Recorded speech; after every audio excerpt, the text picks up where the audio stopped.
ग्रंथ का विमोचन भी उसी समारोह में आचार्य श्री के सानिध्य में कराया गया।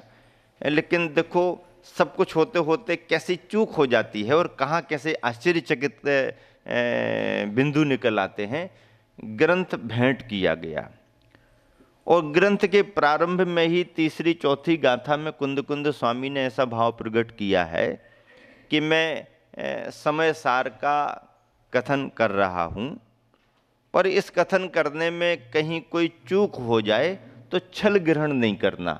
संबोधित करते हुए लिखा कि यदि कथन करने में, प्रतिपादन करने में कहीं कोई चूक हो जाए, छदमस्त हैं, स्वाभाविक है चूक होना, तो छल ग्रहण नहीं करना, ऐसा कुंद कुंद स्वामी ने गाथा में लिखा। चुक्के जो छलम ना घेतब्बम, चूक जाऊं तो छल ग्रहण नहीं करना। चुक्के ज चूक जाऊं तो छलम छल न घेतब्बम, ग्रहण न नहीं करना, ऐसा था। अब ग्रंथ प्रकाशित हुआ, आचार्य श्री ने पलट करके देखा, ऐसे पन्ने पलटे, उस गाथा पर ध्यान चला गया और आचार्य श्री हंसने लगे। संघ की तरफ देखा और राकेश की तरफ देखने लगे।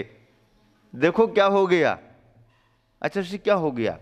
गाथा में एक ही शब्द छूटा, एक ही शब्द क्या अक्षर छूटा, जिस पर बहुत ज्यादा जोर देना चाह रहे थे कुंद कुंद स्वामी, वही जोर देने वाला अक्षर छूट गया। चुक्केज छलम न घेतब्बम, चूक जाऊं तो छल ग्रहण नहीं करना, ना पर बहुत जोर था और संपादन में उस गाथा में ना ही छूट गया। हाँ, अब गाथा में क्या हो गया, चुक्केज छलम घेतब्बम, चूक जाऊं तो छल ग्रहण करना, ऐसा अर्थ निकलेगा। जहां नहीं ग्रहण करना तो ना, ख्याल ही नहीं गया किसी के।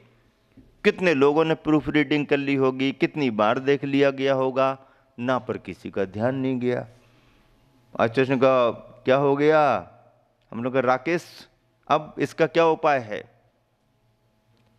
उपाय निकाला गया, ग्रंथ को अभी किसी को देना नहीं, हरना अकेला अलग से कंपोज करके स्टिकर बना के फिर उतनी जगह में लगाया गया।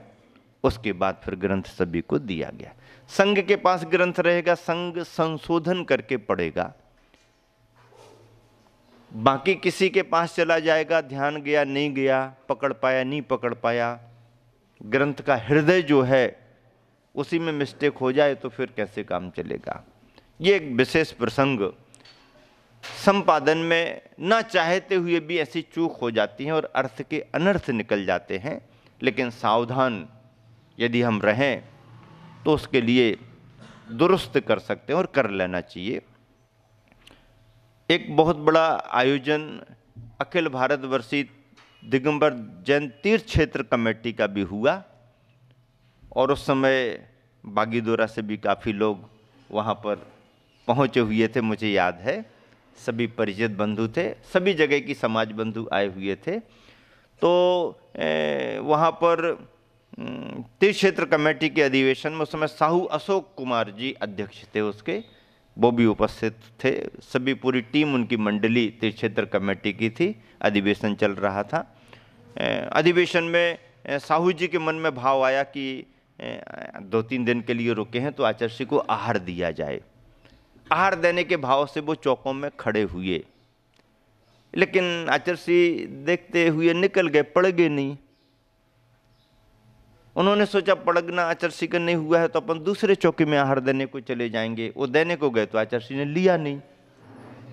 अब लिया नहीं तो उनको बड़ा आश्चर्य हुआ, वो तो बड़ी उम्मीद में भर करके थे, पड़गाहन होगा आचार्य श्री का, नहीं होगा तो आहार देने को जाएंगे। आहार भी नहीं लिया। लोगों ने बहुत प्रेरित किया, आचार्य श्री अध्यक्ष, आचार्य श्री साहू जी हैं, आचार्य श्री साहू। हालांकि वो परिचित पहले से थे आचार्य श्री से, लेकिन लोगों को और परिचय देने में आचार्य श्री ने लिया नहीं। अब वो अलग से आकर के आचार्य श्री को पूछे, आचार्य श्री कोई त्रुटि हो गई क्या, शुद्धि तो हमने बराबर की थी, शुद्धि बोली भी थी, आपने आहार नहीं लिया। तो आचार्य श्री ने धीरे से कहा, साहू जी ये बाहर की शुद्धि तो ठीक है, थोड़ी सी कुछ और भी बातों का ध्यान रखना पड़ता है। अच्छा श्री आप नियम दे दो, रात्रि भोजन का हम त्याग करे देते हैं, मैं मंदिर भी जाता हूँ। नहीं ये भी ठीक है। तो फिर आचार्य श्री क्या बात है? नहीं साहू जी, आपको मालूम है कैरोना कंपनी जो है ना, उसमें आपका शेयर लगा हुआ है। अब कैरोना कंपनी क्या है आचार्य श्री को कहाँ से मालूम हो गया? वो बहुत आश्चर्यचकित हुए। कैरोना कंपनी जूते बनाने की कंपनी है। हाँ जो भी हो, अब उस समय तो यही नाम आया था, ऐसा बताते थे लोग। तो अब चर्म निर्मित उद्योग है, जूते का काम है, बड़ी कंपनी है। अब बड़ी बड़ी कंपनियों में बड़े बड़े उद्योगपतियों के शेयर लगे रहते हैं। तो उनके ख्याल में आ गया, हाँ गुरुदेव बात तो सही है। अब बात सही है तो फिर देखो, तो इसका त्याग कर दो, शेयर खत्म कर दो।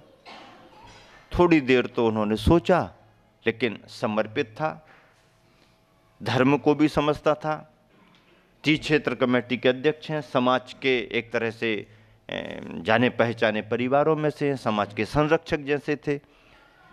तो जरा भी देर नहीं की उन्होंने, और तुरंत ही कहा कि आचार्य प्रक्रिया में थोड़ा समय लगेगा, लेकिन मैं आपके सामने ही संकल्प करता हूं कि आज से ही हमारे सारे शेयर में खत्म करता हूं। तुरंत उन्होंने कहा, इतना बड़ा डिसीजन उन्होंने तुरंत वहीं पर लिया। आचार्य ने भी कहा, और भी तो बहुत सारे तुम्हारे पास व्यापार हैं, बहुत सारे उद्योग हैं, ठीक है सबसे, बोले कोई विकल्प ही नहीं, इस तरफ हमारा ध्यान नहीं गया। आज आपने ध्यान दिलाया, मैं आज ही शेयर को खत्म करता हूं।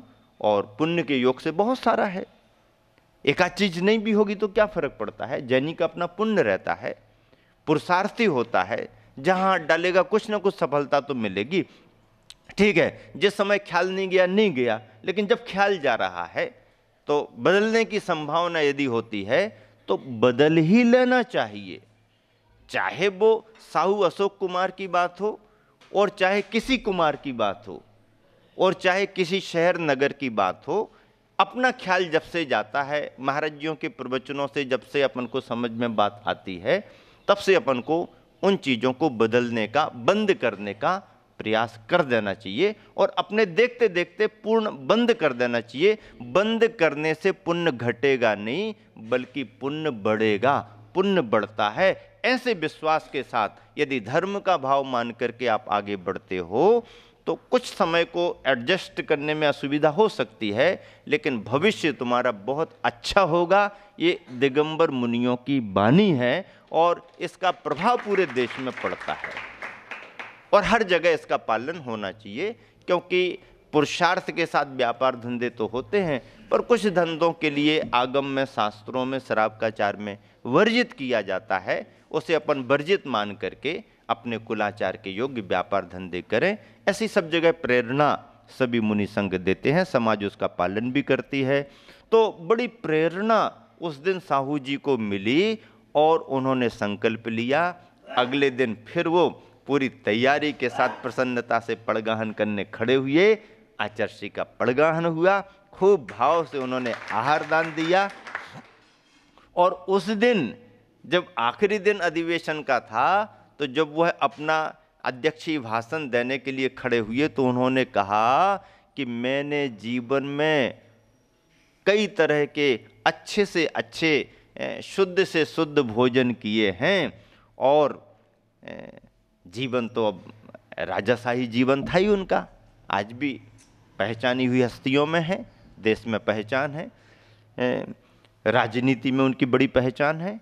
तो वो कहते हैं कि मैंने भोजन तो कई प्रकार के जैन परंपरा के हिसाब से अच्छे किए हैं, लेकिन आज मैंने जो भोजन का आनंद लिया है वह मेरे जीवन का पहला आनंद तो आहार दान देने का है। इतने बड़े गुरु के, इतने बड़े आचार्य को मैंने साक्षात पड़गाहन करके आहार दान दिया।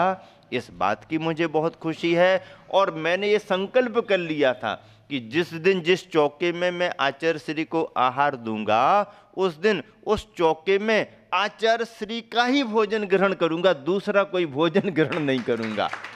तो पहली बार मैंने रूखा सूखा आचार्य श्री जिस आहार को ग्रहण करते हैं उस आहार को बहुत आनंद के साथ ग्रहण किया है और आज उसी भोजन को ग्रहण करके मैं आपके सामने यहाँ पर खड़ा हूँ।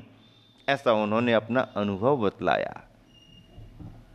ऐसे प्रेरक प्रसंगों के साथ थुबोन जी का चतुर्मास गुरुवर आचार्य श्री का संपन्न हुआ। चातुर्मास के बाद बिहार आचार्य श्री ने किया। बिहार करके पुनः शीतकालीन प्रवास आचार्य श्री का ललितपुर में हुआ। सर्दियां कम होते ही आचार्य श्री ने विहार किया और देवगढ़ जो शिल्प कला के रूप में बहुत प्रसिद्ध स्थान है, वहाँ के मंदिर, वहाँ की मूर्तियाँ शिल्प कला को लेकर के प्रसिद्ध हैं। अच्छा प्रवास, लगभग 1 महीने का प्रवास किया, 1-1.5 महीने का प्रवास रहा। मार्गदर्शन क्षेत्र वालों को मिला। क्षेत्र के विकास में आचार्य श्री ने अपना बहुत अच्छा सुझाव दिया। कमेटियों ने और भी विभिन्न कार्यकर्ताओं ने आचार्य श्री का मार्गदर्शन लेकर के कार्य को प्रारंभ किया। देवगढ़ की उन्नति का पहला भाव, देवगढ़ के विकास का पहला मार्गदर्शन आचार्य श्री ने दिया और धीरे धीरे फिर बढ़ता गया। आज तो क्षेत्र पूरा एक नए रूप में अपना प्रभावना का केंद्र बना हुआ है। अच्छा है, बहुत अच्छा है। आचार्य श्री के उस प्रवास में एक विशेष साधना का क्रम आगे बढ़ा संघ का, और जो दीक्षार्थी साधक उम्मीदवार थे उन सभी एलकों के लिए, छल्लकों के लिए कुछ कुछ अभ्यास कराना शुरू कर दिया। आचार्य श्री ने पहाड़ी पर रात्रि विश्राम करते थे और अभ्यास साधना का क्रम चलता था, स्वाध्याय का क्रम चलता था। ऐसा करके उस प्रवास में देवगढ़ में रह कर के मेरे मन में गुरु भक्ति का ऐसा भाव बना और गुरु गरिमा शतक के रूप में प्रारंभ में पंच परमेष्टियों की स्तुति करते हुए आचार्य परमेष्टि में आचार्य श्री के व्यक्तित्व कृतित्व को लेकर के एक काव्य रचना का भाव हुआ और काव्य रचना की। गुरु गरिमा शतक देवगढ़ में ही मेरी रचना पूर्ण हुई थी। इस तरह से आचार्य श्री का विहार वहाँ से बड़ी प्रभावना के साथ पुनः हुआ। अब सिद्ध क्षेत्र सोनागिरी का लक्ष्य बना करके आचार्य श्री ने विहार किया। सिद्ध क्षेत्र सोनागिरी चंद प्रभु भगवान, 8वें भगवान की समोसरण स्थली और नंगा नंग कुमार जैसे मुनि महाराजों की निर्माण स्थली मानी गई है। निर्माण कांड में सोनागिरी का विशेष रूप से उल्लेख है। श्रवणगिरी आदि ऐसा करके आता है, कुंद कुंद स्वामी ने लिखा है। वहाँ पर महावीर जयंती के पावन तिथि पर गुरुवर आचार्य श्री ने कुछ संघस्थ एलकों के लिए और कुछ ब्रह्मचारियों के लिए मुनि दीक्षा प्रदान की। 8वें चंदा प्रभु भगवान का समोसरण था। 8 मुनि दीक्षाएं वहां पर प्रदान की गईं।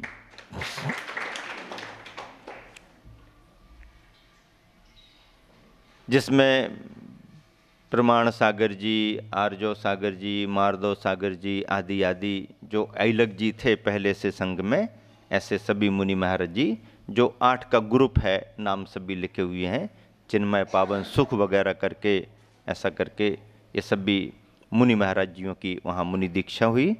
बड़ी अच्छी धर्म प्रभावना के साथ आचार्य श्री का प्रवास हुआ और दीक्षा देकर के आचार्य श्री बहुत ज़्यादा प्रवास नहीं किया, क्योंकि दीक्षा देने के निमित्त से ही आचार्य श्री का बिहार सोनागिर के लिए हुआ था।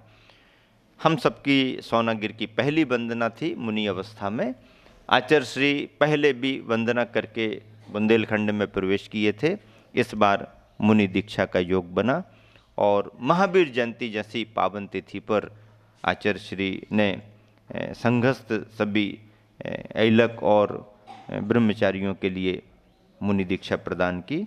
मुनि दीक्षा के बाद पुनः विहार हुआ ललितपुर की ओर। ग्रीष्मकालीन प्रवास पुनः ललितपुर में हुआ। उस वर्ष 1.5 साल ललितपुर को बहुत लंबा समय मिल चुका था। ग्रीष्मकालीन वाचना पुनः हुई और इस बार की वाचना का एक रोचक प्रसंग जो मुझे याद आ रहा है वो बना। वाचना के क्रम में फूलचंद जी सिद्धांत शास्त्री वाचना कर रहे थे। वाचना करते करते सूत्रों में और सूत्रों की व्याख्याओं में कुछ अकाल मरण किन किन जीवों का होता कि नहीं होता, ऐसी चर्चा चल रही थी। पंडित फूलचंद जी सिद्धांत शास्त्री बनारस वाले वाचना कर रहे थे। उन्होंने व्याख्या करने के बाद में एक टिप्पणी की, अपनी मन की टिप्पणी कर दी और क्या कहने लगे आचार्य श्री से, गुरुदेव निश्चय से अकाल मरण नहीं होता, जबकि ये कोई संदर्भ नहीं था वहाँ, लेकिन उन्होंने अपनी मान्यता को रखने के नाम पर मरण की बात तो कर दी, ऐसा ऐसा इन जीवों का अकाल मरण इनका नहीं होता है आदि आदि करते हुए फिर कहने लगे लेकिन गुरुदेव निश्चय से तो अकाल मरण नहीं होता है। अब ऐसी बात जैसे ही पंडित जी, इतने बड़े पंडित जी ने कही सबके बीच में, तो आचार्य कब चूकने वाले। तो आचार्य भी तुरंत कहने लगे, पंडित जी निश्चय से अकाल मरण नहीं होता ऐसा आप बोल रहे, मैं तो कहता हूं कि निश्चय से तो मरण ही नहीं होता। पंडित जी हक्के बक्के रह गए। या आचार्य ने तो नहले पर दहला लगा दिया। पंडित जी करे निश्चय से अकाल मरण, अरे निश्चय से अकाल मरण नहीं होता, निश्चय से तो मरण ही नहीं होता है जीव का। पंडित जी समझो तो निश्चय की व्याख्या, कहाँ निश्चय लगा रहे हो कि अकाल मरण निश्चय से नहीं होता। अरे निश्चय से तो जीव का मरण ही नहीं होता। पंडित जी हक्के बक्के रह गए, आगे कुछ बोल नहीं पाए। सब लोग खूब हंसने लगे। तो पंडित जी कहते, बाबा जी तो हमारी बात काट देते हैं। बाबा जी तो हमारी बात काट देते हैं। अच्छा से कहते, नहीं नहीं ऐसी हम बात नहीं काटते हैं, हम तो सिद्धांत का प्रतिपादन करते हैं ताकि बात अधूरी ना रह जाए। अधूरी बात को पूरा करना तो हमारा कर्तव्य बनता है। हाँ हाँ हाँ हाँ, हमें भी बात समझ में आ गई ऐसा पंडित जी। तो कहने का मतलब इस तरीके से आचार्य सतर्क होकर के सारी बातों को ध्यान से सुनना, यही आचार्य श्री की प्रामाणिकता विद्वानों के बीच में जो विशेष प्रभावकारी हुई है। विद्वान को सम्मान बहुत देते आचार्य श्री, आदर देते, उनकी बातों को बहुत गौर से सुनते, लेकिन कहीं भी उनकी व्याख्याओं में उलझते नहीं हैं, क्योंकि विद्वान कब कहाँ कैसी गाड़ी ले जाए कुछ भरोसा नहीं। अलर्ट होकर के जहाँ कहीं भी अवसर आया और आचार्य ने अपनी बात जोड़ दी। इस तरह से विशेष प्रसंग चर्चाओं के साथ पुनः ग्रीष्मकालीन प्रवास ललितपुर का संपन्न हुआ और ललितपुर के बाद में आचार्य का विहार आगे को बढ़ा। कहाँ को कैसा आगे विहार बढ़ा, क्या क्या संदर्भ घटित हुए, इस चर्चा को अपन अगले क्रम में करेंगे। आज यहीं पर सभी को विराम देते हैं। महावीर भगवान की